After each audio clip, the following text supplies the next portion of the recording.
Prions tous ensemble.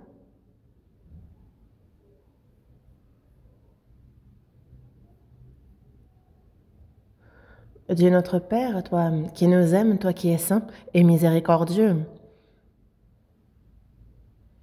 Dieu, nous étions éloignés de toi, nous agissions dans le péché, mais tu as eu pitié de nous. Le jugement et la malédiction que nous devions recevoir, c'est le Seigneur Jésus qui s'en est chargé à notre place. Et le Seigneur, c'est notre place qu'il est mort, qu'il a versé son précieux sang et qu'il a éternellement lavé nos péchés et fait que sans aucun mérite de notre part, nous avons été sauvés. Tu as fait de nous tes enfants. Tu nous donnes l'espérance glorieuse de pouvoir entrer dans ton royaume éternel. Pour toutes ces grâces, nous te remercions, nous te louons, nous te glorifions. La semaine dernière, c'est ensemble que nous avons appris ta parole, que de nombreuses personnes ont pu connaître ta grâce, tu leur as accordé le salut, merci. Nous qui avons reçu la rédemption par le précieux sang versé pour nous, afin que nous puissions bien vivre comme il se doit en tant que des enfants, que ce soit par ta parole puissante, que nous soyons soutenus, que notre vie, notre cœur soit chaque jour renouvelé. Et Seigneur, toi qui reviens dans peu de temps, que nous puissions nous tenir dans ta gloire à ton retour, et c'est notre prière à ton égard. Et il y a aussi autour de nous des âmes qui ne sont pas encore sauvées. Ouvre leur cœur, qu'ils puissent véritablement comprendre ta grâce et guide-les jusqu'à ton salut. Il y a ton Église en Corée, dans le monde entier.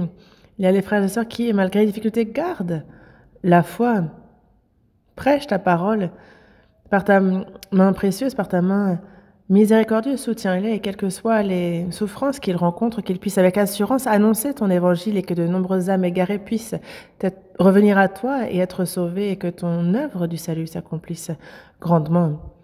À ceux qui sont malades, à ceux qui sont dans diverses difficultés, ceux qui sont faibles, soutiens-les par ta main puissante, rétablis-les, accorde leur santé spirituelle et charnelle et qu'ils puissent vivre pour toi le temps qu'il leur reste. Garde-les pour cela. En ton temps, tu nous donnes la parole dont nous avons besoin, tu nous enseignes la voie qu'il nous convient de suivre. Seigneur, à cette heure encore, manifeste ta parole, ta volonté sainte, fais-la nous comprendre à cette heure encore. Nous avons prié au nom de notre Seigneur Jésus-Christ. Amen. Cherchons tous ensemble dans la Bible à l'Évangile selon Luc, chapitre 10. Évangile selon Luc, chapitre 10.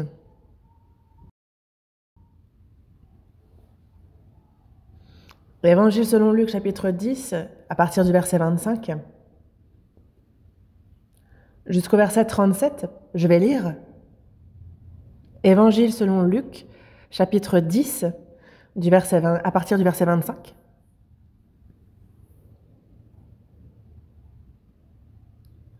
Luc, chapitre 10, à partir du verset 25. Un docteur de la loi se leva et dit à Jésus, pour l'éprouver, « Maître, que dois-je faire pour hériter la vie éternelle ?» Et Jésus lui dit, « Qu'est-il écrit dans la loi? Qui lis-tu » Il répondit, « Tu aimeras le Seigneur, ton Dieu, de tout ton cœur, de toute ton âme, de toute ta force et de toute ta pensée, et ton prochain comme toi-même. » Tu as bien répondu, lui dit Jésus. Fais cela et tu vivras. Mais lui, voulant se justifier, dit à Jésus, et qui est mon prochain? Jésus reprit la parole et dit, un homme descendait de Jérusalem à Jéricho. Il tomba au milieu des brigands qui le dépouillèrent, le chargèrent de coups et s'en allèrent, le laissant à demi-mort. Un sacrificateur qui par hasard descendait par le même chemin, ayant vu cet homme, passa outre. Un lévite qui arriva aussi dans ce lieu, l'ayant vu, passa outre. Mais un samaritain qui voyageait, étant venu là, fut ému de compassion lorsqu'il le vit. Il s'approcha et banda ses plaies en y versant de l'huile et du vin, puis il le mit sur sa propre monture, le conduisit à une hôtellerie et prit soin de lui. Le lendemain, il tira 2 deniers, les donna à l'hôte et dit « Aie soin de lui, Et ce que tu dépenseras de plus, je te le rendrai à mon retour. Lequel de ces trois te semble avoir été le prochain de celui qui était tombé au milieu des brigands? C'est celui qui a exercé la miséricorde envers lui, répondit le docteur de la loi. Et Jésus lui dit, va, et toi, fais de même. Jusqu'ici? La semaine dernière,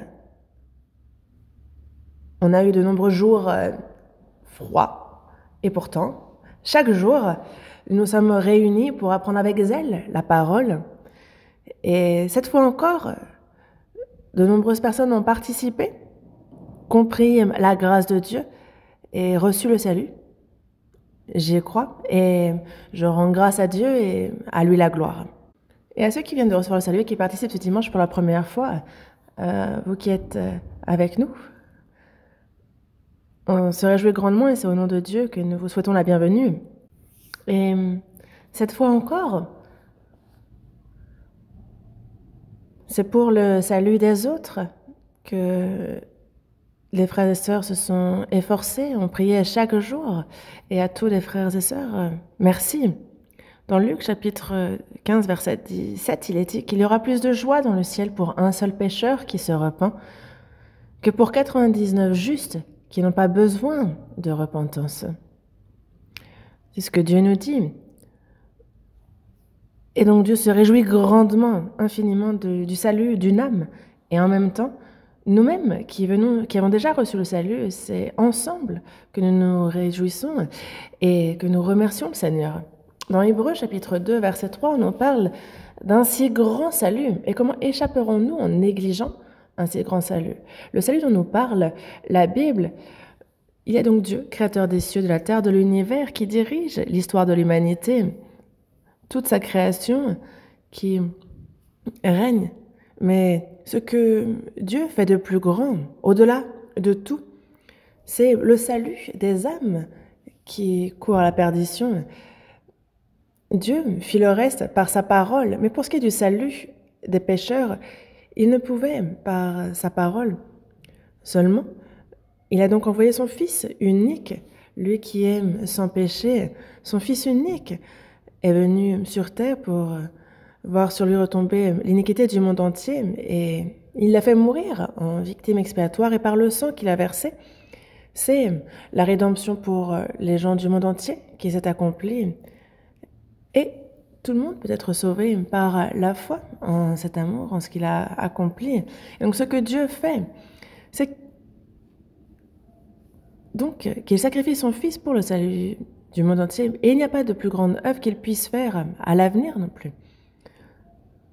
À travers le sacrifice de Dieu, il a sauvé notre âme. Et donc nous, qui avons premièrement reçu le salut, savons combien grand, surprenant est notre propre salut. Et on considère donc comme aussi précieux le salut d'autrui. Mais il y a ceux qui n'ont pas encore compris le salut de Dieu et qui ne savent pas combien grand et précieux est ce salut. Et c'est pour ça qu'ils se disent « ouais, le salut ». Et qui se disent « quand j'aurai l'occasion, plus tard, à ce moment-là, je recevrai le salut ». Mais comment échapperons-nous en négligeant, en méprisant un si grand salut? Comment échapper au jugement de Dieu alors? Quel que soit le péché moral, il n'y a aucun péché qui ne soit pardonné. Mais pour ce qui est de rejeter la grâce de Dieu, ce péché-là ne peut être pardonné. Il n'y a pas de chemin pour le pardon de ce péché-là. Le salut que nous avons reçu est si grand, et nous le savons, et c'est pour ça que nous prêchons cet évangile pour que les autres âmes aussi soient sauvées. Nos proches, nos amis, nos connaissances, nos voisins, tous, que tous puissent, vu qu'ils ont été formés à l'image de Dieu aussi, parce que Jésus est mort pour eux aussi, c'est pour ça que nous aussi, on n'a pas d'autre choix que de prêcher cette vérité. Dans le psaume 118, verset 17, il dit « Je ne mourrai pas, je vivrai, je raconterai les œuvres de l'Éternel ». Une personne sauvée, désormais, si elle meurt, elle va vers Dieu. Mais la raison pour laquelle cette personne est vivante sur terre, ce n'est pas pour mieux vivre, mieux manger, ce n'est pas dans ce but-là, mais c'est pour ceux qui ne sont pas encore sauvés, afin de leur prêcher l'évangile, afin que de plus nombreuses âmes soient sauvées. Et c'est pour ça que c'est ce que doivent faire les chrétiens sur cette terre. La raison pour laquelle on ne meurt pas, on vit. Et ça vaut pour moi aussi. Après mon salut, je pensais évangéliser sans cesse depuis 60 ans. Mais j'ai un souhait ardent, un vœu. C'est justement que cet évangile qui nous a été confié, cette mission de le prêcher, me dit si pour moi tu finis ton œuvre, alors prends-moi. J'ai un souhait qu'il me prenne après, qu'il est... Parce qu'il n'y a plus de raison de rester ici s'il n'y a plus personne à qui évangéliser. Moi, je n'ai plus aucune attente vis-à-vis de ce monde. Et tout ce qui est ici ne vaudrait même pas mais 1/1000 de ce qu'il y a aux cieux. Donc j'ai bien envie, et au plus vite, de monter au ciel. Mais il y a une raison pour laquelle je reste sur cette terre. C'est qu'il y a le Seigneur Jésus qui a dit, justement, il a confié cette mission à ceux qui sont sur terre, à ceux qu'il a sauvés, de prêcher la bonne nouvelle jusqu'aux extrémités de la terre, à toutes les nations. C'est la plus grande des missions qui nous est confiée au monde, et ça ne peut qu'être notre raison d'être, de vivre pour nos chrétiens. Et donc nous cherchons par tous les moyens à évangéliser. Et non seulement nous prions pour la mission dans le monde entier, mais nous nous sacrifions aussi beaucoup. On a à peu près 200 églises en Corée, on est dans 82 pays dans le monde entier. On est à plus de 1050 églises. C'est beaucoup, mais il y en a de plus en plus. Et c'est pour ça que nous, la mission à l'étranger est notre but principal, car il y a encore de nombreuses âmes qui n'ont pas connu l'évangile et auxquelles il faut que l'on prêche cette bonne nouvelle. C'est pour cela que cette fois-ci encore, nous nous réjouissons grandement pour les âmes qui viennent de recevoir le salut, qui viennent de nous rejoindre, à ceux qui viennent d'être sauvés. Désormais, en fait, Dieu vous a fait enfant de Dieu, il vous a fait naître. C'est un salut éternel, mais désormais, en tant que chrétiens sauvés, comment devons-nous vivre? Nous qui sommes désormais ses enfants, c'est très important de l'apprendre, c'est important de naître, mais la manière de vivre de cette personne peut être aussi tout autant importante. Nous, chrétiens sauvés, comment devons-nous vivre à l'avenir? Car lorsque quelqu'un naît, il y a aussi ensuite la croissance, tout ce processus. Les parents sont aux aguets, il y a l'amour de cette famille, il y a la protection donnée par la famille qui permet à l'enfant de grandir petit à petit. Et ensuite, cette personne va pouvoir faire de grandes œuvres. De la même manière, nous, après le salut, certes, nous avons reçu le salut, mais il y a encore cette vieille homme en nous, cette vieille nature. Et ce n'est pas parce que nous sommes sauvés que nous devenons immédiatement un ange et que nous ne péchons plus du tout. Nous aimerions, mais quelqu'un qui a longtemps été touché par la maladie a été rétabli. Le médecin le dit, vous êtes complètement guéri. Mais la personne qui a souffert et qui a été malade pendant très longtemps doit désormais rétablir son corps qui, lui, est affaibli. Et nous-mêmes, nous sommes sauvés. Mais il y a encore ce vieil homme, cette vieille nature qui est en nous, qui a besoin d'apprendre à changer. Et une personne sauvée voit donc leur vie, leur quotidien changer petit à petit. Et on ressemble toujours plus au Christ. Dans Matthieu, chapitre 5, verset 48, il est dit « Soyez donc parfaits comme votre Père céleste est parfait ». Dieu est parfait. Il est intègre. Comment est-ce que nous pourrions, comme notre Père, être parfaits? Mais si le Père est parfait, il ne s'attend pas à ce que son Fils soit comme lui à moitié. Non. Si son Fils ne peut être plus remarquable que lui, il souhaite qu'il le soit au moins autant que lui. Dieu est saint, bon, juste. Et c'est pour cela que Dieu souhaite que nous lui ressemblions petit à petit. Et cela ne se fait pas avec notre force, c'est avec la force du Saint-Esprit, c'est par la force de la parole que petit à petit notre cœur est transformé, que notre caractère change et que ce vieil homme disparaît petit à petit et qu'à la place, c'est justement le caractère divin du Seigneur qui se forme en nous, nous lui ressemblons toujours de plus en plus. Dans Galates chapitre 4, verset 19, l'apôtre Paul dit « Mes enfants, pour qui j'éprouve de nouveau les douleurs de l'enfantement, jusqu'à ce que Christ soit formé en vous. » Il y a les douleurs de l'enfantement, donc la naissance. Et c'est toute la vie que on souffre pour éduquer un enfant de la même manière. On prêche l'évangile à une personne, c'est vraiment difficile que cette personne reçoive le salut. Et ça l'est toujours plus d'ailleurs. On a la civilisation, la science, la vie qui s'améliore, tout qui se développe. Mais les hommes tentent désormais à ne plus réfléchir. Il y a tellement de fausses doctrines, de fausses voies. Il y a aussi tous ceux qui sont contre la bonne nouvelle. Et donc de nos jours, petit à petit, c'est de plus en plus difficile de recevoir le salut.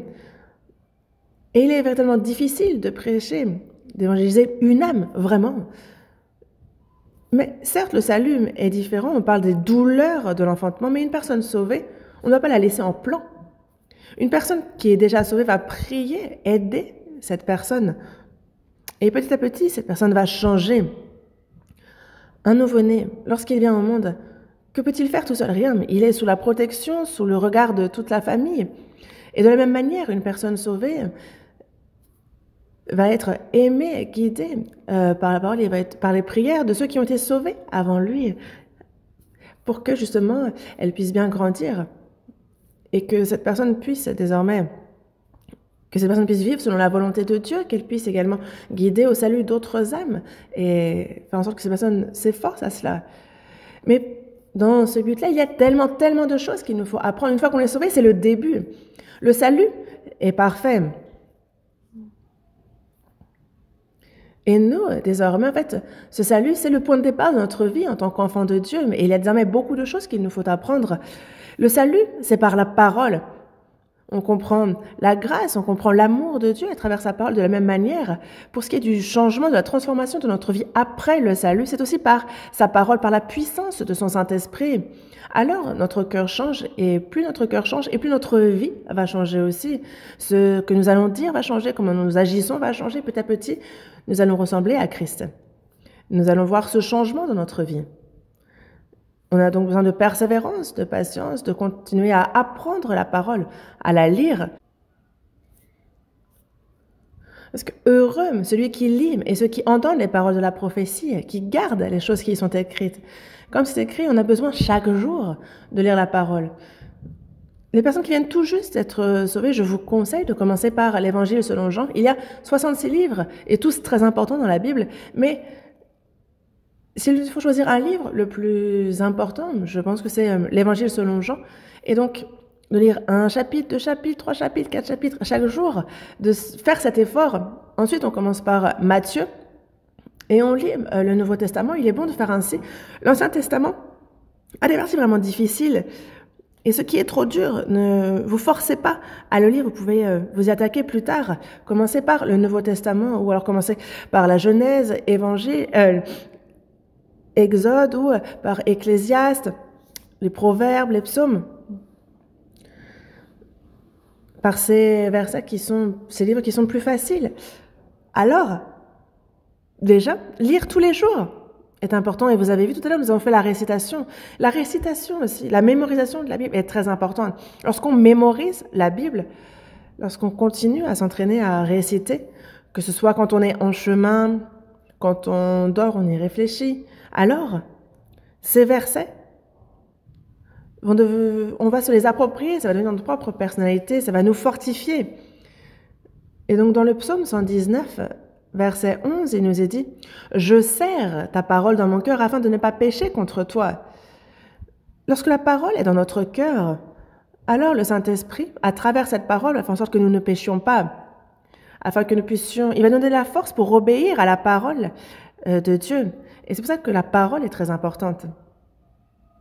Et donc, petit à petit, nous allons être transformés. Et lorsque le Seigneur va venir, il va aller jusqu'à transformer notre chair pour un corps divin, un corps glorieux. Et donc, petit à petit, que ce soit notre vie, que ce soit notre quotidien, en tant qu'enfant de Dieu, nous allons voir ce changement. Il y a ce processus de transformation.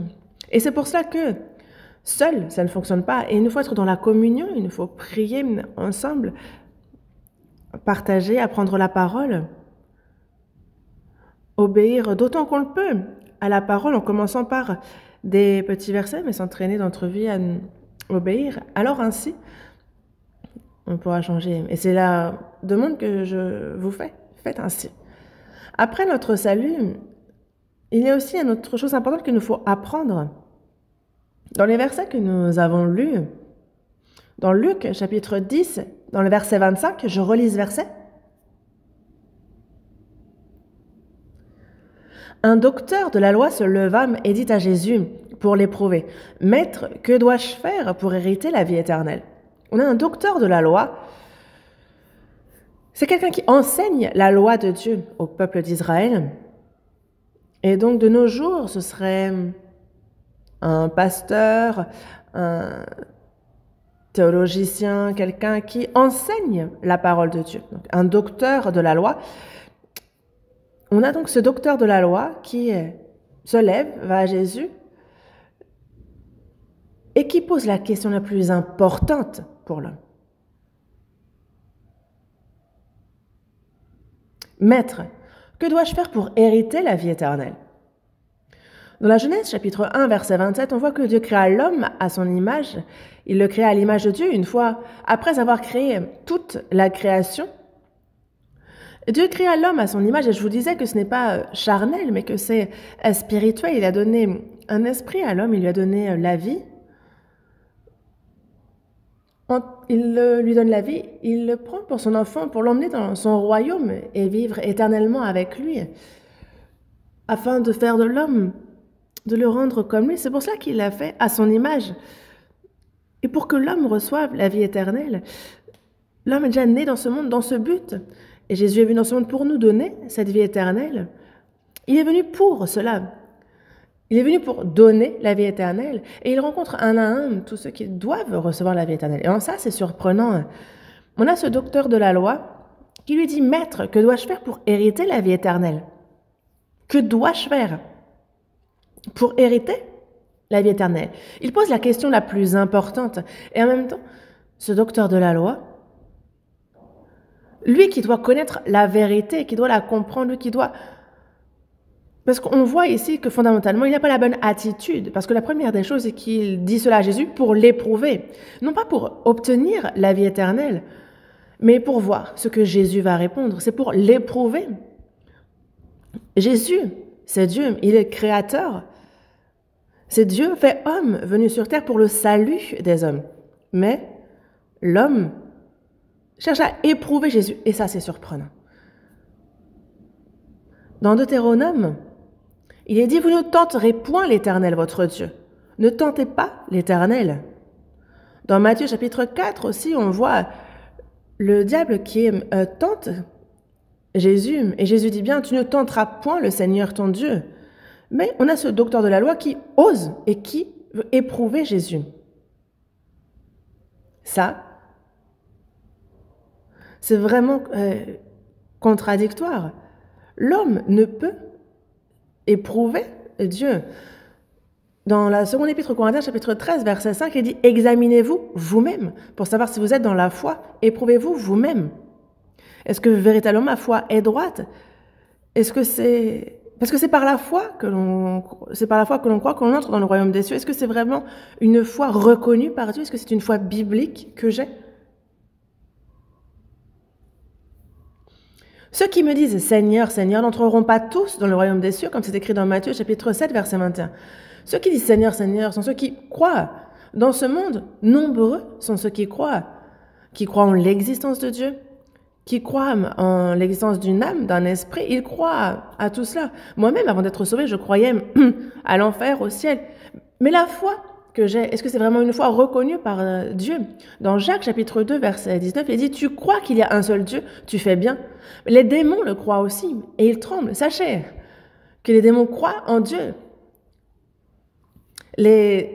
Jésus s'est présenté devant les démons, et que disaient les démons? Jésus, fils du Dieu très haut. Et donc, les démons reconnaissent qui est Jésus, et Il lui disait bien, mais ce n'est pas encore notre temps. Pourquoi tu t'en prends à nous alors que ce n'est pas encore l'heure? Bon, tu crois qu'il y a un seul Dieu, mais tu fais bien. Mais les démons le croient aussi. Ce n'est pas cette foi-là qui permet d'aller au ciel. Les démons le croient aussi, et pourtant ils ne vont pas au ciel. Voyez, les docteurs de la loi ont également cru en ça, et pourtant, ils ont crucifié Jésus, ils l'ont rejeté. Mais ceux qui disent Seigneur, Seigneur sont ceux qui croient. Ils disent je crois, je crois. Et ils font bien. Mais cette foi est-elle une foi reconnue par Dieu? Est-ce que c'est une foi qui a fait naufrage? Est-ce que c'est une foi reconnue par Dieu? Est-ce que c'est une foi vaine? De quelle foi parle-t-on? Est-ce que c'est qu'il y a de nombreuses fois qui ne sauvent pas? Et c'est pour ça que la foi que j'ai, est-ce vraiment une foi droite, correcte, reconnue par Dieu? Examinez-vous. Comment s'examiner? C'est à la lumière de la parole.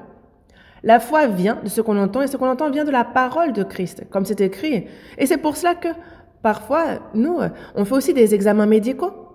On essaie de voir si nous avons attrapé ou non telle ou telle maladie. On fait des examens médicaux pour voir si nous sommes en bonne santé. De même, à travers la parole, il nous faut nous examiner, voir un à un si nous sommes dans la foi. Si nous croyons en Dieu, si nous croyons en l'âme, l'esprit, si nous croyons bien en cet état de pécheur terrible que nous sommes, si nous sommes bien nés de nouveau, si on prend les choses une à une et qu'on s'y arrête et qu'on regarde, nous pouvons voir la lumière de la parole si véritablement c'est une foi reconnue par Dieu. Croire sans savoir, c'est croire aveuglément, ne pas savoir et être zélé, ça c'est du fanatisme. C'est fou.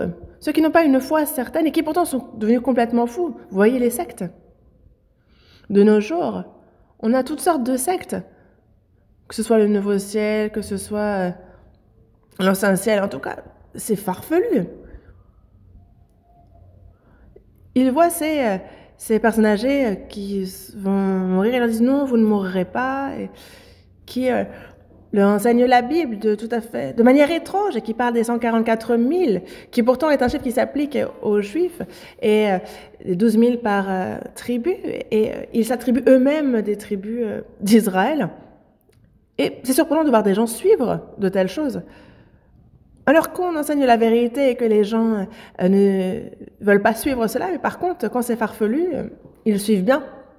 En tout cas, il y a toutes ces très mauvaises foi. En tout cas, on n'a pas à éprouver Jésus, c'est soi-même qu'il faut examiner pour avoir une foi certaine. Et une autre erreur que commet ici cet homme, il dit « Que dois-je faire pour hériter la vie éternelle ?» Ça, c'est totalement faux. Et nous, vous savez, nous le savons.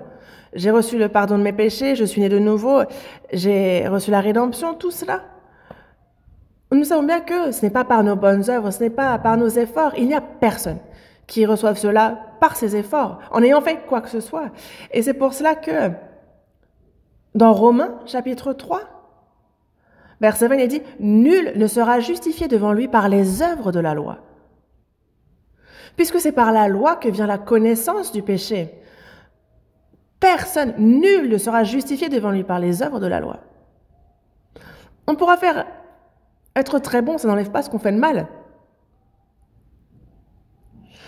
Et c'est pour cela que nul ne sera justifié devant lui par les œuvres de la loi. Mais ici, on a un docteur de la loi, quelqu'un qui non seulement enseigne la loi, il enseigne, certes, mais lui n'a pas même la force d'observer cette loi. Mais cet homme dit « Que dois-je faire pour hériter la vie éternelle ?» Lorsqu'il dit ça, il dit « Si tu me dis juste, je pourrais tout faire. » Et on voit ici l'orgueil qui est dans son cœur, pensant qu'il est juste à savoir et il pourrait faire. Mais on verra plus tard que, fondamentalement, c'est une très mauvaise attitude. Et c'est pour cela que Jésus lui dit, parce qu'il s'adresse à un docteur de la loi, et donc il lui dit, « Qu'est-il écrit dans la loi? Qui lis-tu » Et il répond, « Tu aimeras le Seigneur ton Dieu de tout ton cœur, de toute ton âme, de toute ta force, de toute ta pensée, et ton prochain comme toi-même. » Oui, tu as bien répondu. Fais cela et tu vivras. Oui, c'est ça. La loi, si on la sépare en deux, on a les 10 commandements. Il est docteur de la loi, donc il n'a même pas besoin de citer les 10 commandements. Il y a ceux envers Dieu, ceux envers les hommes. Et donc, tu aimeras le Seigneur ton Dieu de tout ton cœur, de toute ton âme et de toute ta force et de toute ta pensée. Il résume d'un côté. De tout ton cœur, de toute ton âme, de toute ta force et de toute ta pensée. De toute ton âme, jusqu'à la mort si besoin. Est-ce qu'il y a quelqu'un qui peut aimer Dieu ainsi? L'homme naît pécheur. Toute sa vie est un tas de péchés. Comment pourrait-il aimer le Seigneur Dieu de tout son cœur, de toute son âme, de toute sa force et de toute sa pensée? Non. Comment aimer Dieu dans cet état? Dieu est celui qui peut l'aimer de toute son âme, de tout son corps, de toute sa force, de toute sa pensée. C'est celui qui peut aimer son prochain comme lui-même, parce que Dieu est invisible, mais notre prochain, lui, est à mes côtés, je le vois. Par exemple, lorsque moi j'ai faim, je nourris l'autre qui a faim aussi. Lorsque moi j'ai froid, de donner mon vêtement à mon prochain. De pouvoir aimer mon prochain comme moi-même. Ça, c'est une personne qui pourra faire ainsi à son prochain. C'est la personne qui aime le Seigneur, son Dieu, de tout son cœur, de toute son âme, de toute sa force, de toute sa pensée. Mais l'homme ne peut faire ainsi. L'homme cherche à nuire, à voler, à dérober, à prendre à l'autrui. Et donc, observer la loi pour être justifié, personne ne peut faire ainsi. Et c'est ce qui est Jésus lui dit, il dit, fais cela et tu vivras. Fais cela et tu vivras. Il n'y a personne qui puisse faire cela et vivre. Et que répond le docteur de la loi? Il dit, moi j'enseigne la loi, mais c'est vrai que la loi n'est pas faite pour être observée, je n'y arrive pas. Pourquoi? Parce que justement, la loi est là pour justement montrer le péché, et donc montrer qu'il nous faut absolument recevoir le salut. Dans Galates, chapitre 2, verset 21, parce que je ne rejette pas la grâce de Dieu, car si la justice s'obtient par la loi, Christ est donc mort en vain. Ce n'est pas par la loi qu'on obtient la justice, parce que sinon Christ serait mort en vain. Jésus, lui, a pris mes péchés et il est mort à ma place. Mais le docteur de la loi est là. Moi, je peux. Je vais le faire. Et il demande donc, qui est mon prochain? Mais dans quel but dit-il cela? Lui voulant se justifier, dit à Jésus. Et qui est mon prochain? Moi, il dit là, moi, je peux aimer mon Seigneur, mon Dieu, de tout mon cœur, de toute mon âme, de toute ma force, de toute ma pensée. Mais juste, qui est mon prochain? Enseigne-moi qui est mon prochain, et moi, je l'aimerai comme moi-même. Ah. En réalité, ici, mais il est vraiment sans gêne. Il est vraiment orgueilleux. Et c'est pour ça que Jésus voit cet homme, et il le voit orgueilleux dans toute sa splendeur, il le voit hypocrite. Et c'est pour ça que Jésus reprit la parole et dit,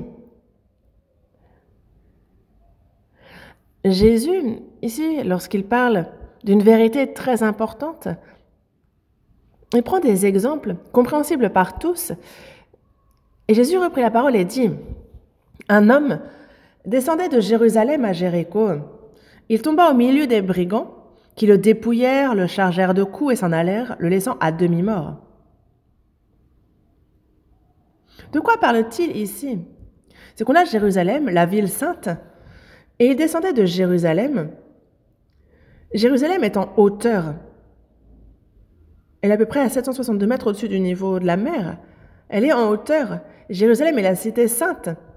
Il descend de Jérusalem à Jéricho. Quand on dit qu'il descend, c'est qu'il se corrompt. Justement, c'est la déchéance. On a Jérusalem qui est à peu près à 762 mètres au-dessus du niveau de la mer. Jéricho, par contre, est 250 mètres au-dessous du niveau de la mer. Et si on va encore un peu plus loin, on a la mer Morte qui est à 398 mètres au-deçà du niveau de la mer. 398 mètres en dessous du niveau de la mer, et donc le lieu le plus bas. On a Sodome et Gomorrhe, donc, qui ont été touchés et qui ont été détruits par le soufre et le feu. Mais je m'y suis rendue à 2 reprises. Et vraiment, on peut voir ce soufre. On a encore des boules de soufre encore qui pourraient s'enflammer si on y mettait le feu. On a Sodome et Gomorrhe qui sont encore là. On a Jérusalem qui est la cité sainte. Et on a en fait la mer Morte tout en bas qui est l'ombre de l'enfer, là où il n'y a pas même un seul poisson qui puisse survivre dans un tel environnement. C'est donc l'ombre de l'enfer. Et on a Jéricho, entre-temps, qui est vraiment la pire des villes, là où tous se sont corrompus, qui sont éloignés de Dieu. C'est ce que cette ville représente. Mais je me suis rendue aussi sur ce chemin. Je suis descendue de Jérusalem à Jéricho aussi. J'ai suivi ce chemin. Ça fait à peu près 35 km, mais c'est vraiment en pente. C'est assez biscornu, mais c'est en pente. Et il n'y a pas d'arbres, il n'y a que des grands rocs. Et les hommes passent par là. Et il arrive que les brigands soient cachés derrière les rochers, qu'ils attaquent pour les dépouiller justement de leurs biens. Et réellement, ça arrivait. Et donc Jésus parle ici, à travers, dans son exemple qu'il prend, de quelque chose qui se passe réellement. Un homme descendait de Jérusalem à Jéricho, il tomba au milieu des brigands qui le dépouillèrent, le chargèrent de coups et s'en allèrent le laissant à demi-mort. Ils le dépouillèrent de tout ce qu'il avait. Et donc ils l'ont laissé à demi-mort, après l'avoir chargé de coups. De quoi parle-t-on ici ?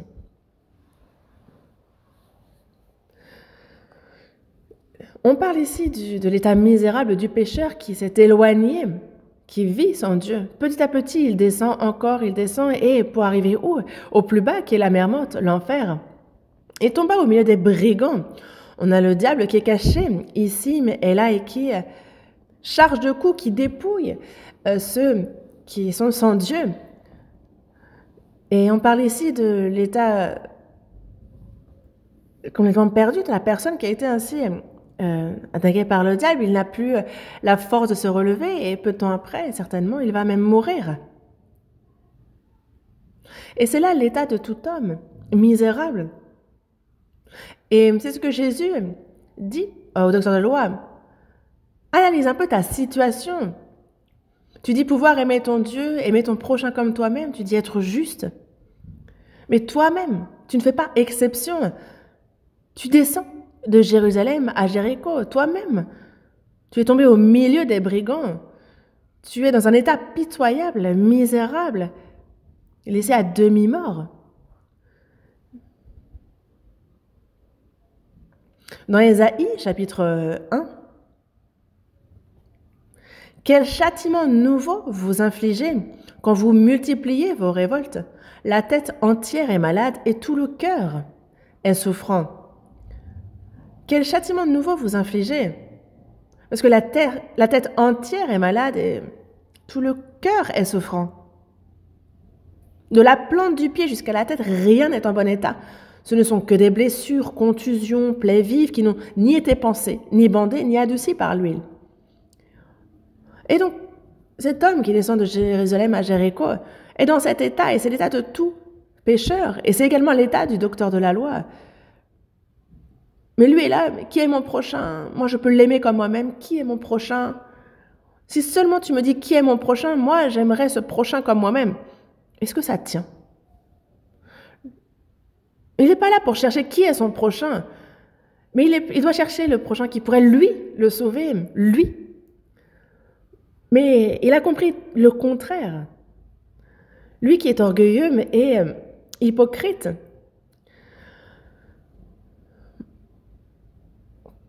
Et en fait, tout le monde passe outre. Et donc, si cet homme est laissé là comme ça, il va mourir puisqu'il est laissé à demi-mort. Mais on a donc, au contraire, ici, un Un sacrificateur qui, par hasard, descendait par le même chemin, il a vu cet homme et il passe outre. Et il y a l'homme qui est là, oh, oh. Et un homme passe. Et on a beau voir du premier coup, nous pouvons savoir que c'est un sacrificateur. Les vêtements des sacrificateurs sont différents.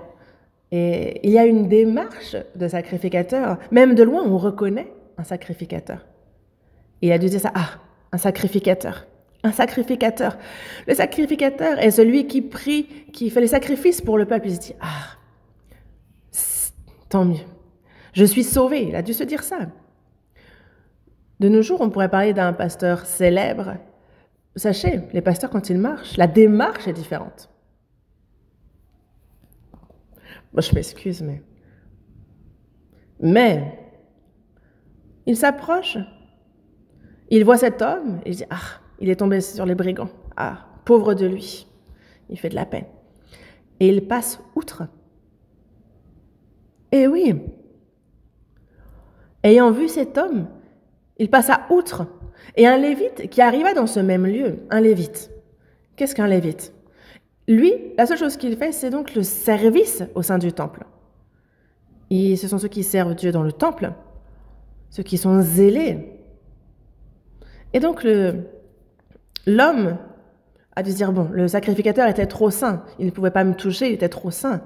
Mais on a un lévite. Un lévite est celui qui est zélé dans le service. Il a une démarche aussi dynamique. Et il a dû dire, je suis sauvé. Le lévite est zélé, il fait le service, et donc lui me sauvera. Mais le lévite aussi, il arrive dans ce lieu, l'ayant vu, il passe à outre. Le lévite aussi. Il se dit, il est tombé sur les brigands. Pauvre de lui. Le pauvre. Bon, moi-même, je suis occupée, faut que j'y aille vite. Il passe outre. Vous savez ce que ça nous enseigne? Mesdames, Messieurs, si on est laissé dans cet état, alors qu'on a été ainsi frappé par le diable, on finit en enfer. Et de Jérusalem à Jéricho, justement, il descend vers la mort. Et voyez, le sacrificateur, le lévite passe. Ils ont l'apparence sainte, disant, j'ai eu les révélations de Dieu, j'ai reçu le Saint-Esprit et toute sa puissance.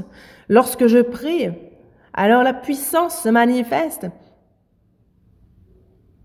On a ceux qui se vantent ainsi d'être saints, mais ils passent. On a l'impression qu'ils vont déverser le Saint-Esprit, que la puissance va être gigantesque. Et quand vous les voyez agir, vous avez l'impression qu'ils sont remplis du Saint-Esprit. On a l'impression que le feu du Saint-Esprit va se répandre et on a aussi envie de le suivre. Et on ne peut pas pourtant. Mais suivez-les et voyez, ce feu s'éteint complètement. Est-ce qu'une telle personne peut sauver quelqu'un? Non. On a le Lévite. Lui est celui qui est zélé dans le service. Et donc, lui-même se dit, moi je suis zélé dans l'église, j'enseigne dans l'école de l'église, je suis aussi dans la chorale, je suis ancien, je fais ceci, cela. En fait, il y a ceux qui sont dans beaucoup de choses, qui sont zélés.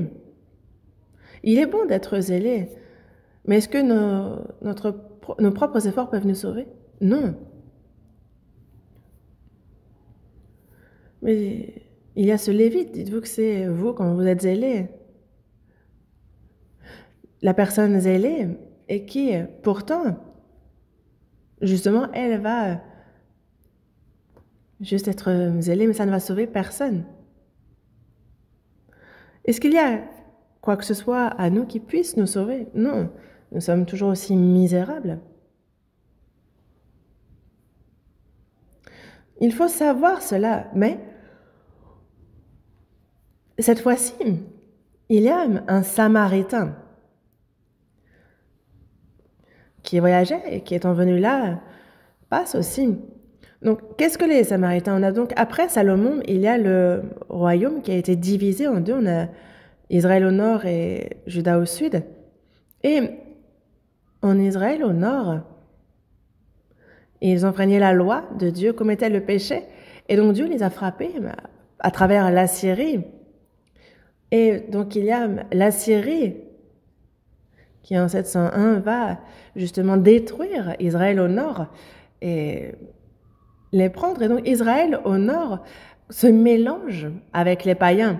Les Juifs et les païens se mélangent. Et donc, ceux d'Israël au nord servent et Dieu et les idoles étrangères, les idoles des païens.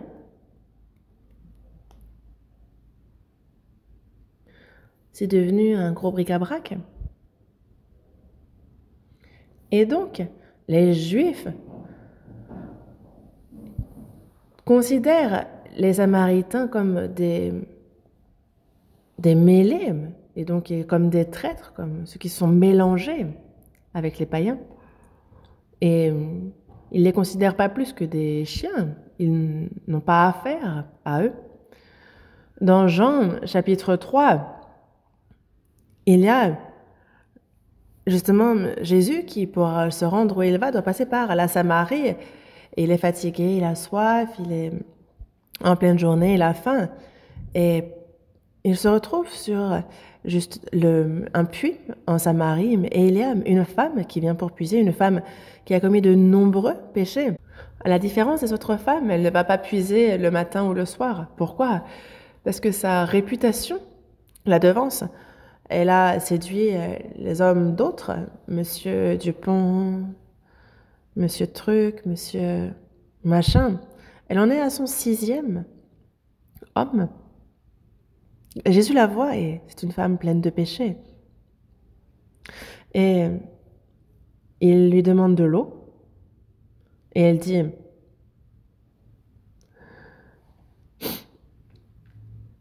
évidemment que donner de l'eau à un voyageur qui passe, c'est quelque chose de tout à fait naturel.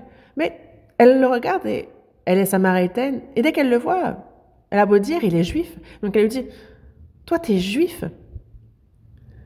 Et à moi, samaritaine, tu me demandes de te donner de l'eau. Waouh, t'es bien tombé. Tu penses que je vais te donner de l'eau? Tu rêves.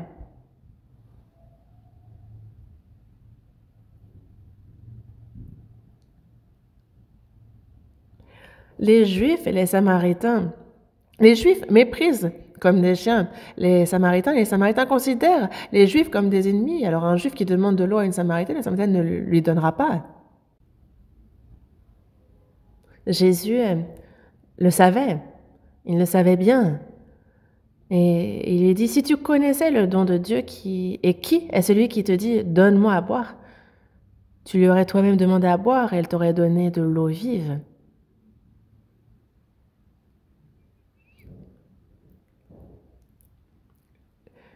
Tu m'aurais demandé à boire et je t'aurais donné de l'eau vive.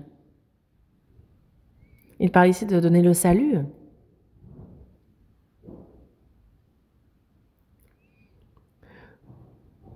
Tu ne m'as pas donné d'eau, et ben moi non plus, je t'en donnerai pas. Toi, tu iras en enfer. Et comme cet homme riche qui demanda à ce que Lazare lui mette une goutte sur sa langue. Moi, j'avais soif, tu ne m'as pas donné d'eau. Toi, quand tu me demanderas de l'eau en enfer, je ne t'en donnerai pas. Attends de voir ce qui va t'arriver. Toi, tu ne m'as pas donné d'eau. Mais que lui dit-il? Tu ne m'as pas donné d'eau, mais tu aurais toi-même demandé à boire. Et moi, je t'aurais donné de l'eau vive. En tout cas, on remettra ça plus tard, mais en tout cas, on a donc cette relation ennemie entre les Juifs et les Samaritains.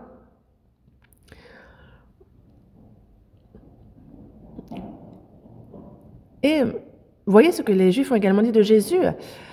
Tu es Samaritain, tu as un démon. Et qu'on dit de Jésus qu'il est un Samaritain, on le méprise, vraiment, on lui dit qu'il a un démon en lui. Donc c'est vraiment du dédain. Et voyez combien ils ont méprisé Jésus, lui disant: tu es un Samaritain. Mais Jésus réplique: je n'ai point de démon, mais j'honore mon Père et vous m'outragez. Vous m'outragez. Et Jésus est donc ici, ce Samaritain dont nous parlons. Le Samaritain regarde et voit cet homme sur le point de mourir après avoir rencontré les brigands.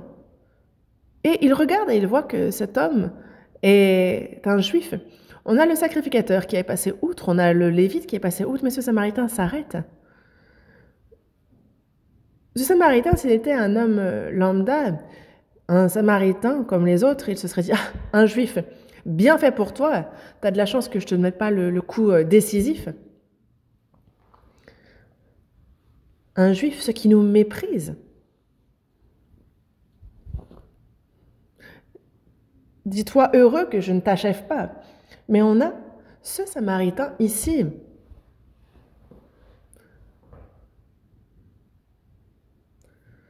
C'est Jésus, non pas c'est les Samaritains qui considèrent les Juifs comme des ennemis.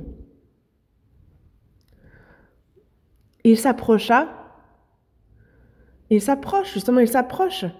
Et il fut ému de compassion. Oh, si on le laisse comme ça, il va mourir. Donc il s'approche, il bande ses plaies, il verse de l'huile, du vin. On a donc de l'huile, du vin, et ça, on l'utilise comme ongue, mais c'est aussi vraiment dans l'urgence dont on a besoin pour des plaies, parce que ce n'est pas seulement pour la cuisine ou pour boire. Ça va permettre de désinfecter avec le vin, et l'huile va adoucir les plaies pour la cicatrisation. C'est véritablement des choses qu'on utilisait aussi pour soigner. Et donc, il bande ses plaies, il prend son vêtement pour bander. Puis, après avoir bandé ses plaies, il le mit sur sa propre monture et il le conduisit à une hôtellerie et il prit soin de lui.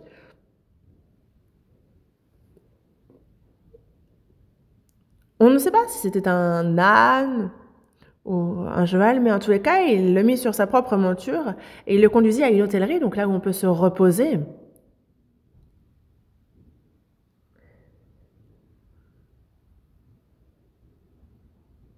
Et il demande à l'hôte, « Aie soin de lui ?» Et il tira 2 deniers, les donna à l'homme. Donc il tire ces 2 deniers comme un peu les frais d'hospitalisation, pourrait-on dire. Il les donne à l'hôte. Et il dit à l'hôte, « Aie soin de lui ». Est-ce que tu dépenseras de plus si tu as besoin de dépenser plus? Je te le rendrai à mon retour.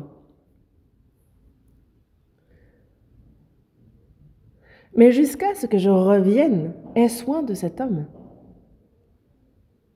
C'est la requête qu'il fait à l'hôte. On a ce Samaritain qui ici désigne Jésus-Christ, sachez-le. On a le docteur de la loi qui demande qui est son prochain. Mais finalement, ce docteur de la loi, c'est cet homme qui a rencontré les brigands, qui a été laissé à demi-mort. Tu n'as pas à chercher un prochain à aimer ou à aider. Toi, tu es cet homme qui a rencontré les brigands, qui est laissé à demi-mort. Et le prochain, c'est moi-même. C'est de moi dont tu as besoin.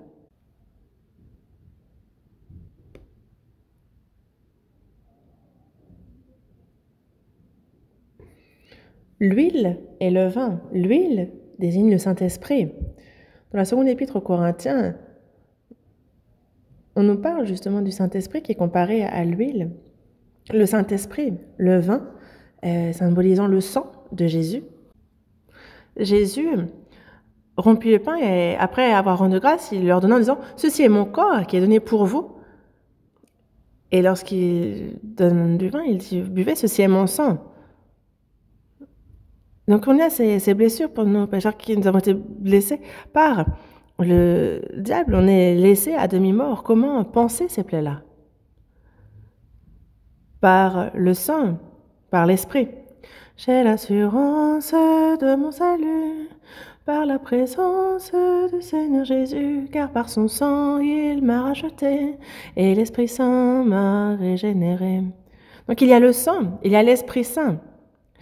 Et il faut prier ce Saint-Esprit pour que le Saint-Esprit agisse. Si moi je me dis bon, si je me dis juste, alors cette personne ne sera pas sauvée. La repentance, c'est quoi? C'est savoir que nous sommes de misérables pécheurs, que nous sommes voués à mourir, à être jugés, à terminer en enfer. Et la repentance, c'est quoi? C'est s'en remettre à Dieu. La repentance n'est pas être là à prier pour tel ou tel péché qu'on aurait commis, non.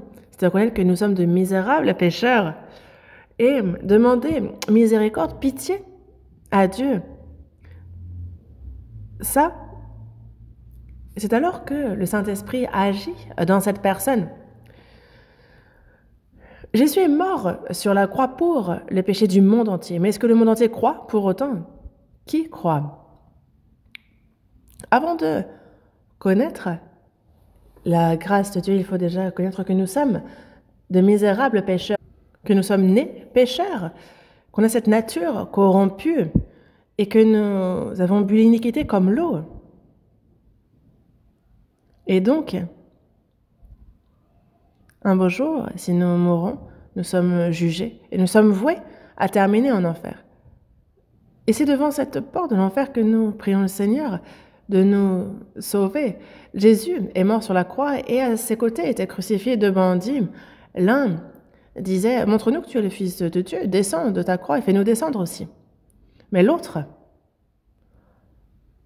a entendu le Seigneur prier et il s'est dit « Mais qui est cet homme ?» Ah, il est bien celui qui est venu pour le salut, pour effacer les péchés. Il est venu pour moi. Et c'est pour ça qu'il reprend l'autre bandit et il dit « Mais ne crains-tu pas Dieu? Toi qui subis la même condamnation, pour nous c'est justice, car nous recevons ce qu'on méritait, nos crimes. Mais celui-ci n'a rien fait de mal. Ne crains-tu pas Dieu? » Et il dit à Jésus « Souviens-toi de moi quand tu viendras dans ton règne. Est-ce que tu ne pourrais pas me prendre avec toi? » Moi, si j'étais Jésus, j'aurais dit « Ta pente. Et tu as tué combien de personnes? Tu as fait tout ce qui pouvait se faire de mal. Est-ce que tu as même été une fois à l'église? Est-ce que tu as fait une bonne chose, ne serait-ce qu'une fois dans ta vie? Et tu voudrais, hop, aux portes de la mort, aller au ciel? Non, mais toi, tu vas finir en bas et tu l'auras bien mérité. Si ça avait été moi, j'aurais parlé comme ça. Mais Jésus, lui, était enchanté, parce que c'est pour cet homme-là aussi qu'il meurt. Et il lui dit, je te le dis en vérité, aujourd'hui, tu seras avec moi dans le paradis. Ce soir, aujourd'hui même. Et il est le premier. Jésus est mort sur la croix et le premier sauvé. Et ce bandit, celui qui a reçu le salut le plus rapidement, le premier à être entré, et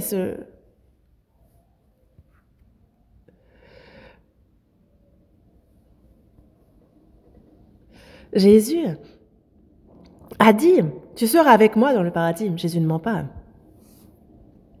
Et comment? Il a demandé à Jésus, sachant bien qu'il est un misérable pécheur, il lui a dit, souviens-toi de moi, emmène-moi avec toi. Et Jésus a dit, je te prends. Quand on se sait pécheur, misérable, quand on comprend cela, en fait, quand on a la repentance, alors le Saint-Esprit vient pour nous faire comprendre la grâce.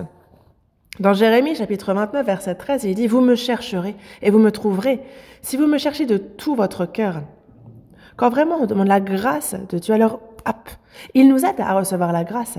Le Saint-Esprit, on a l'huile, on a le vin, donc on a le Saint-Esprit qui vient et qui fait comprendre le sang de Jésus. L'huile, le vin, on a le sang, le Saint-Esprit. Il est bandit, c'est blême, avec l'huile et le vin.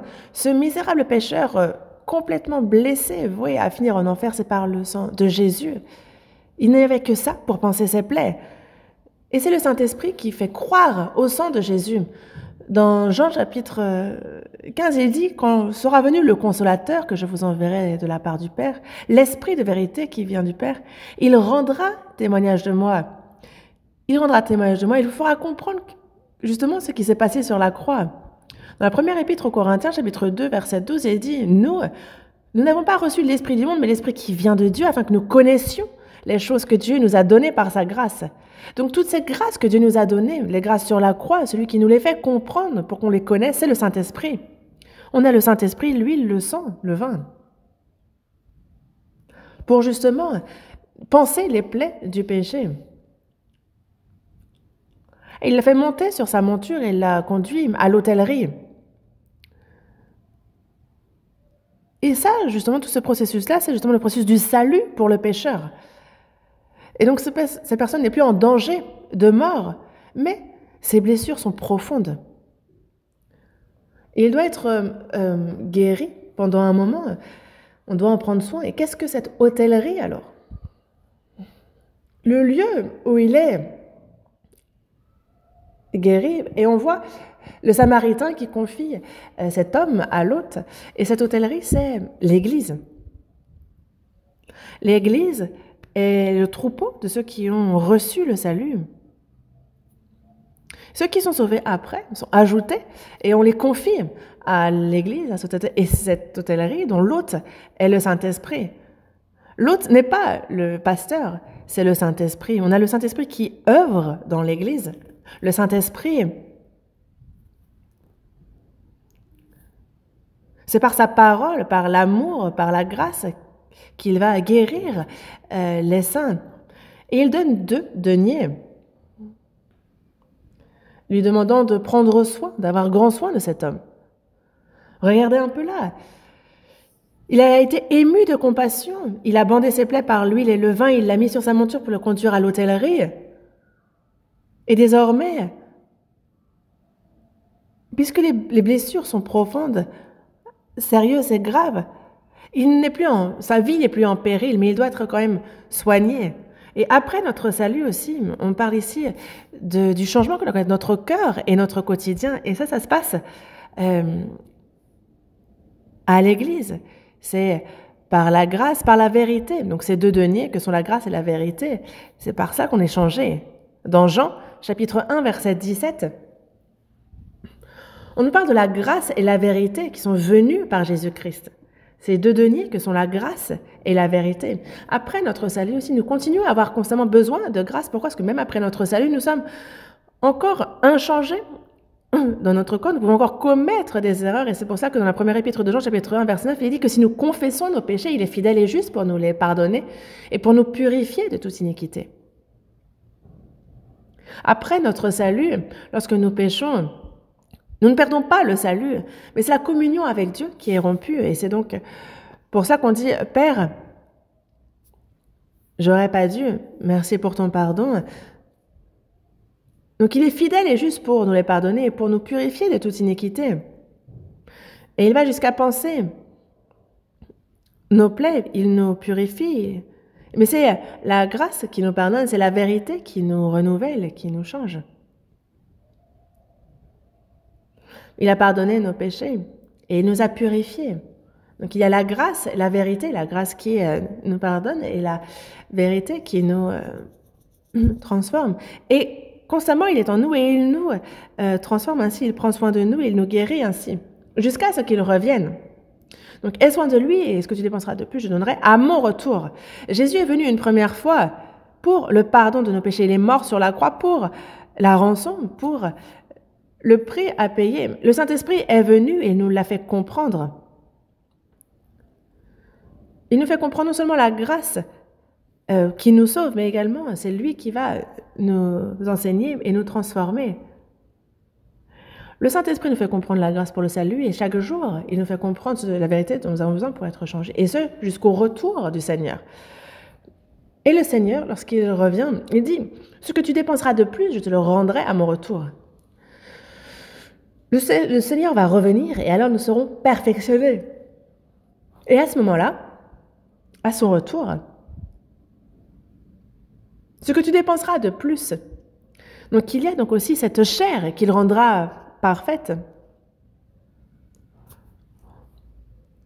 lorsqu'il revient, parce qu'on a ce corps qui n'a pas encore été transformé. On a notre quotidien, notre cœur qui change petit à petit. Et au retour du Seigneur, c'est jusqu'à notre corps qui sera alors perfectionné. Dans Romains, chapitre 8, il est dit qu'on attend la rédemption de notre corps. Quand est-ce que notre corps sera sauvé? Au retour du Seigneur.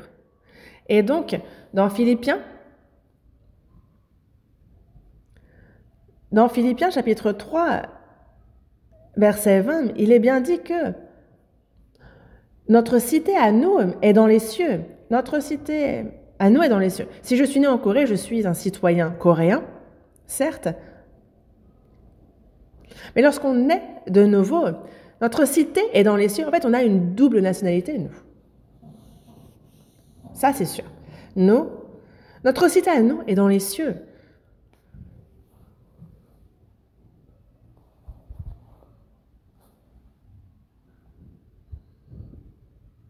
Désormais, on a tous les papiers, le visa, on n'y va pas en avion, mais paf, d'un coup on ira au retour du Seigneur. Et donc, nous attendons aussi, comme Sauveur, le Seigneur Jésus-Christ. Notre cité à nous est dans les cieux, et donc, aussi, dans Éphésiens, chapitre 2, verset 19, il dit que nous ne sommes plus étrangers, ni des gens de dehors, mais nous sommes concitoyens des saints, gens de la maison de Dieu. Nous sommes frères et sœurs, nous avons un même Père. Désormais, une fois sauvés, nous sommes tous frères et sœurs, et nous avons un Père, Dieu, c'est notre Père. Un Père, nous sommes frères et sœurs. Nous sommes la famille de Dieu, la maison de Dieu, concitoyens des saints. Donc même au ciel, nous serons ensemble, n'est-ce pas? Il ne faut pas se disputer, ne pas se haïr.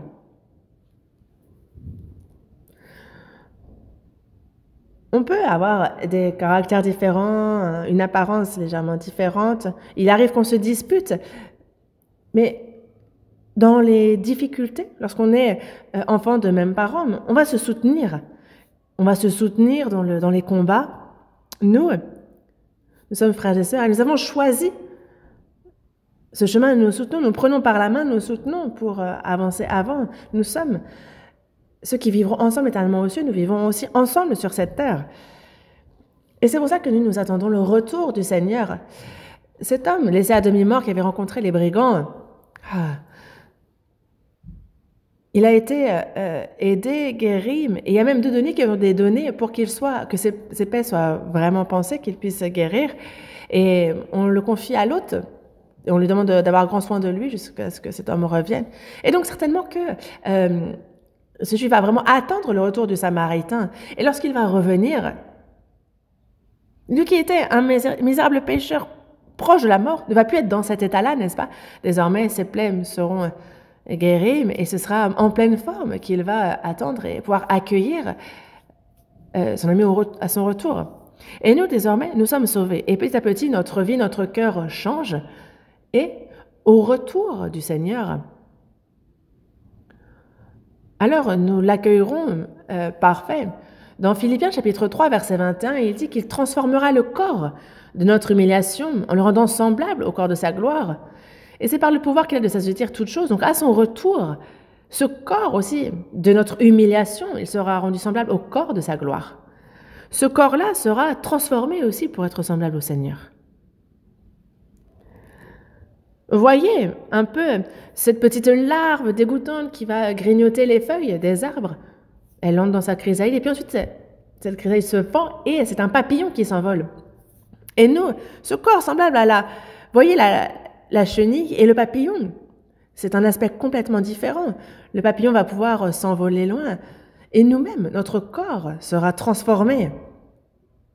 Il va le rendre semblable au corps de sa gloire. Et dans la première épître de Jean, chapitre 3, verset 1, il dit « Voyez quel amour le Père nous a témoigné pour que nous soyons appelés enfants de Dieu. » Et nous le sommes.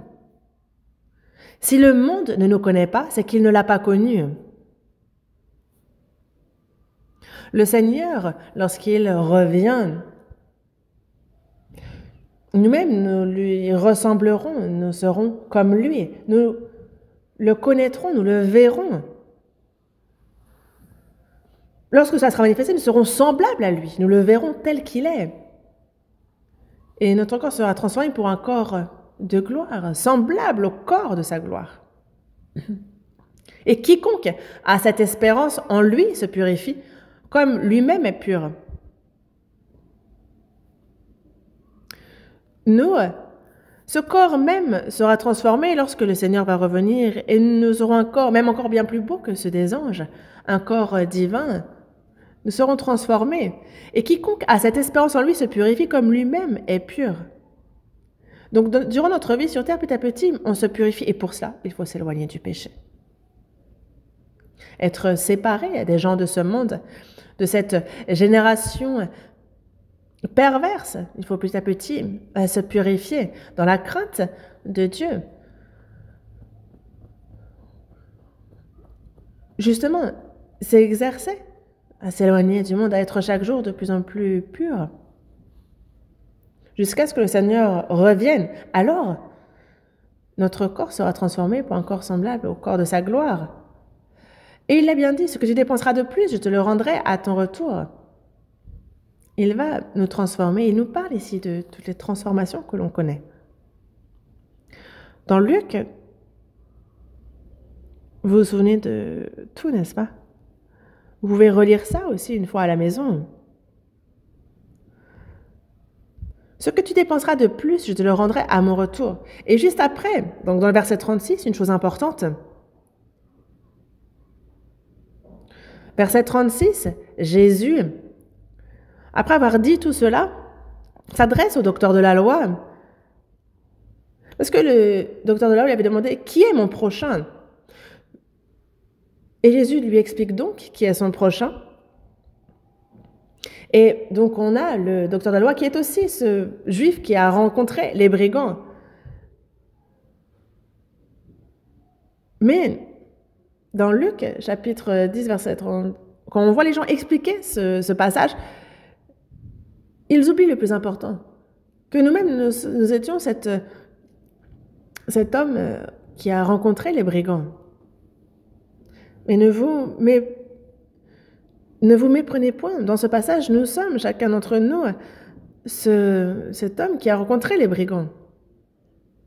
Mais on a le docteur de la loi qui demande lequel. Qui est mon prochain? Qui est mon prochain, il demande.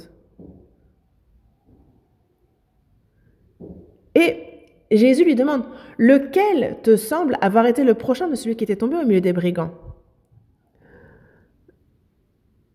À quel moment le docteur de la loi a-t-il compris qu'il était le Samaritain? Non, c'est l'inverse.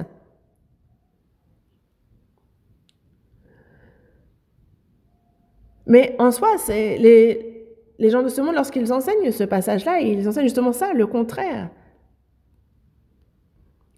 Lequel te semble avoir été le prochain de celui qui était tombé au milieu des brigands? Toi, tu es celui qui est tombé au milieu des méchants, des brigands, et moi, je suis ton prochain.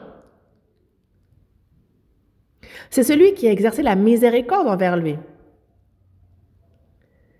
Qui est le prochain de celui qui était tombé au milieu des brigands? C'est le Samaritain. Toi, tu es l'homme tombé au milieu des brigands, et moi, je suis celui qui a exercé la miséricorde, je suis le Samaritain. Celui qui a exercé la miséricorde envers lui. Mais observez bien ici, parce que sinon on peut se tromper. C'est celui qui a exercé la miséricorde envers lui. Celui qui a exercé la miséricorde envers lui. Et donc Jésus lui dit, va et toi fais de même. Il faut bien comprendre ce passage-là. Va et toi fais de même. Toi, tu es l'homme qui est tombé au milieu des brigands.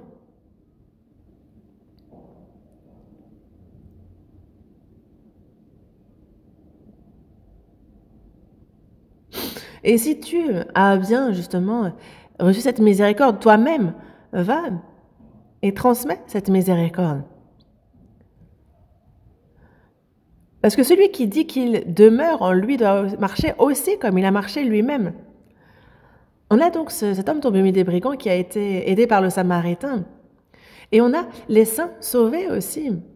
Comme lui a demeuré dans l'hôtellerie, eux demeure dans l'Église. Et donc, comme le Seigneur m'a sauvé, comme il prend grand soin de moi, de même nous aussi, on évangélise autrui pour que d'autres puissent aussi être sauvés, comme le Seigneur a fait pour moi. Et donc, on a le Seigneur qui demeure dans ceux qui sont sauvés. Celui qui dit qu'il demeure en lui doit marcher aussi comme il a marché lui-même. Et dans Romains, chapitre 8, verset 9, il dit que si quelqu'un n'a pas l'Esprit de Christ, il ne lui appartient pas. Et c'est pour ça qu'on a la chorale qui a dit « Le Seigneur Jésus est dans mon cœur ».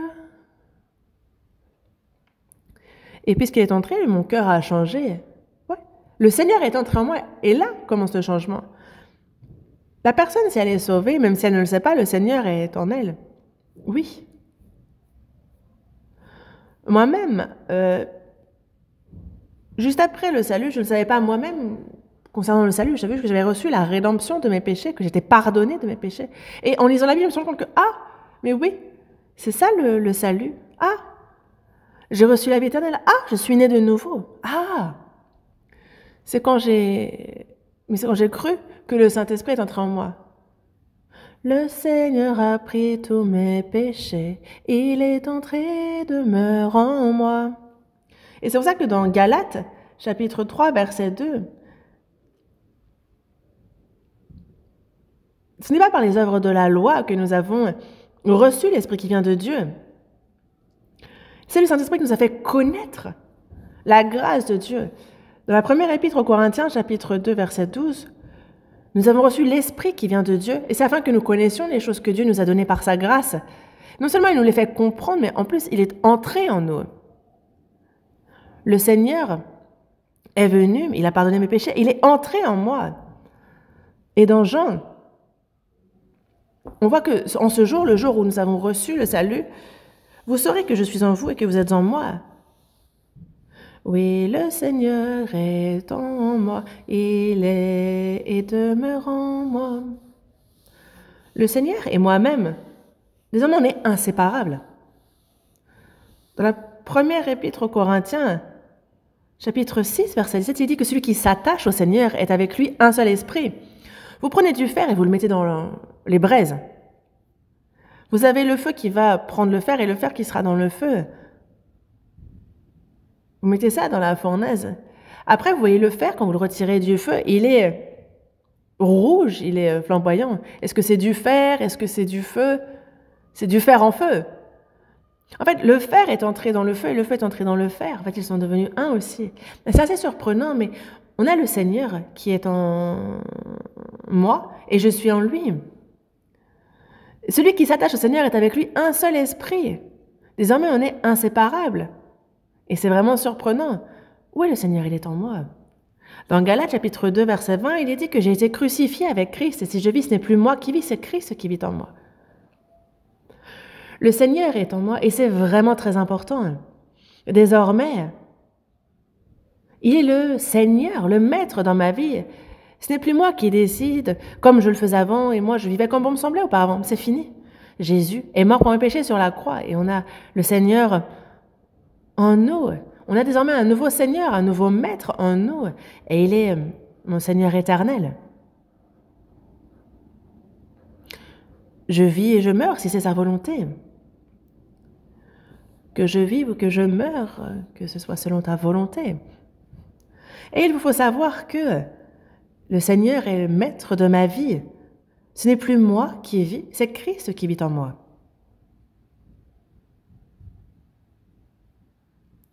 Certains disent, Seigneur, aujourd'hui tu es fatigué, repose-toi, reste à la maison. Moi, je dois aller quelque part et je ne pense pas que tu vas trop apprécier ce lieu. Donc Seigneur, reste ici, je reviens vite. Et est-ce que le Seigneur va dire, va vite et puis reviens? Non, il va venir avec vous. Il est en nous. Comment est-ce que vous pourriez laisser Jésus à la maison? Le Seigneur restera à la maison et vous seriez en disco en train de vous trémousser. Soyez prudents. Dans Éphésiens chapitre 4, verset 30, il dit « N'attristez pas le Saint-Esprit de Dieu. Ne l'attristez pas. Dans Jacques, chapitre 4, verset 5, il est dit « Mais croyez-vous que l'Écriture parle en vain? C'est avec jalousie que Dieu chérit l'Esprit qu'il a fait habiter en vous. » Parce que lorsque je préfère quelque chose à Dieu, Dieu est jaloux. Cet esprit en nous est jaloux. Pourquoi? Parce qu'il nous aime tant. Et on ne peut pas aimer quelque chose plus que le Seigneur. Jésus, c'est par amour pour moi qu'il est mort sur la croix pour mes péchés. Il est en moi, il vit en moi et il me guide jusqu'à l'éternité. Il est le Maître, le Seigneur de ma vie. Jésus m'a aimé et je le sais, et donc moi je l'aime en retour.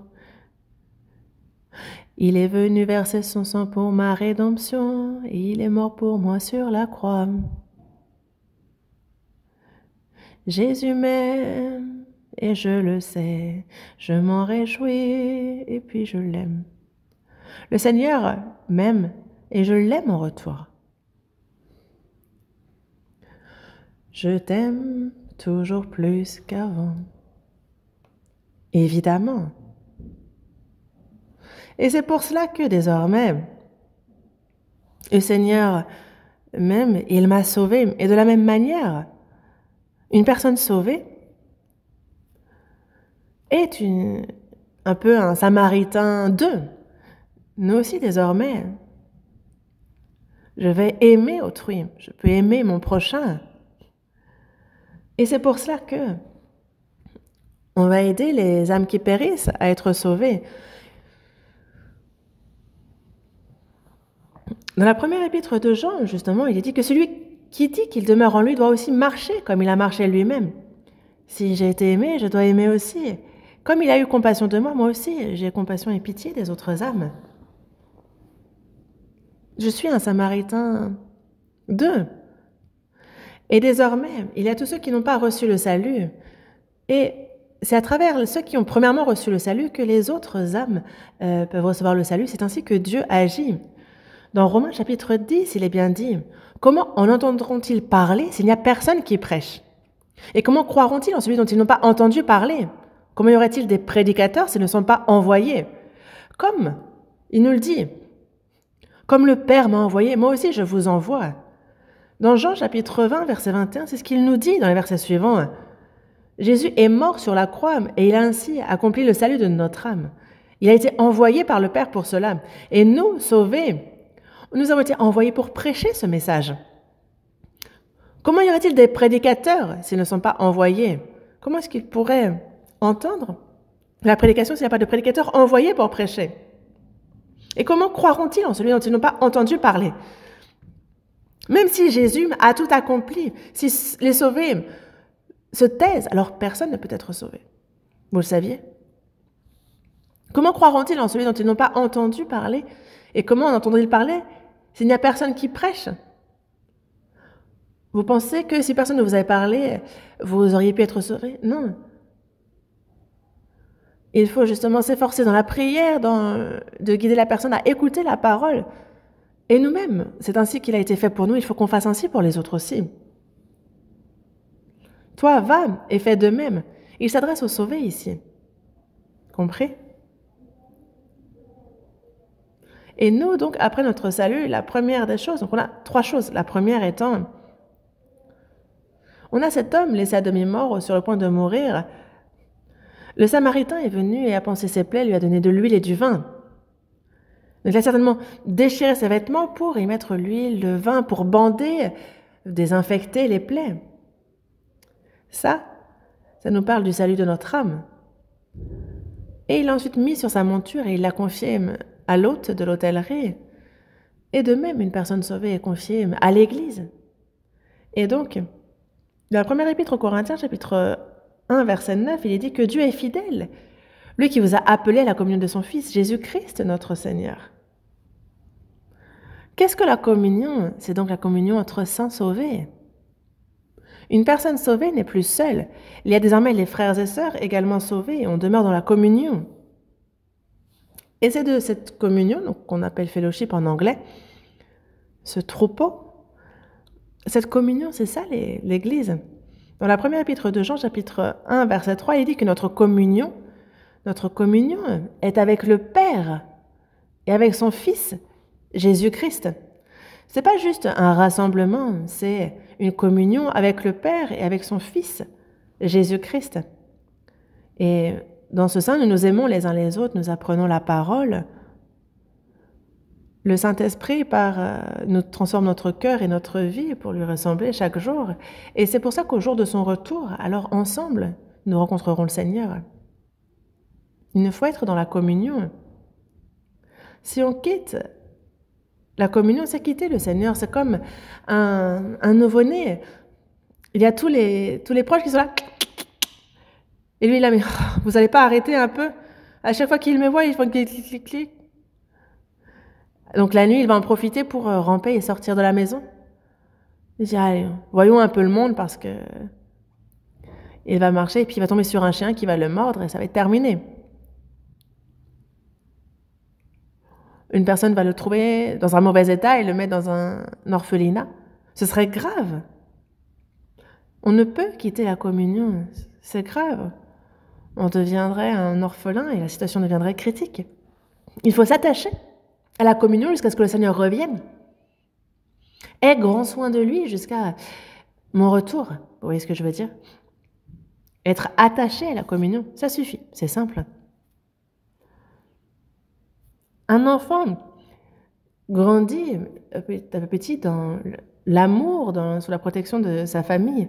Et c'est pour ça que nous, c'est au sein de son Église qu'on a le Saint-Esprit, le Seigneur qui prenne soin de nous. On s'aime les uns les autres, on apprend la parole et chaque jour, justement, il nous fait grandir et nous attendons ce retour. Et donc, ensuite, au jour de son retour, même notre corps sera transformé parfaitement. Je m'arrête ici pour aujourd'hui, mais à l'avenir, nous avons vraiment beaucoup à apprendre sur comment vivre en tant que chrétiens, donc étudions ensemble. Et pour ceux qui viennent d'être sauvés, lisez l'Évangile selon Jean, prions ensemble.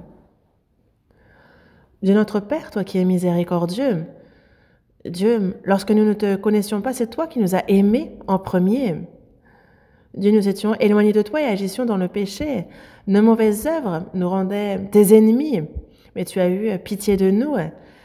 Seigneur, c'est à notre place que tu es mort, et par le précieux sang que tu as versé, tu as éternellement effacé nos péchés. Tu les as lavés et fait que nous n'avons plus à recevoir ni la malédiction, ni le jugement, et c'est sans aucun mérite de notre part que tu nous as sauvés. Merci. Seigneur, tu es la vie éternelle, tu es notre espérance. Seigneur, tu es avec nous. Et nous te remercions de nous accompagner au quotidien. Que le reste de notre vie, jusqu'à ce que tu reviennes, Seigneur, que ce soit au milieu de ce troupeau saint, que nous puissions communier, que nous aimions les uns les autres, que nous obéissions et que nous vivions pour ta gloire et ta volonté. Guide-nous dans ce sens. Qu'aucun de nous ne s'éloigne de ce troupeau. Guide chacun d'entre nous et garde-nous en ton sein. Que le reste de notre vie soit guidé par le Saint-Esprit, par toi. Nous nous confions ardemment en toi et nous avons prié au nom du Seigneur Jésus. Amen.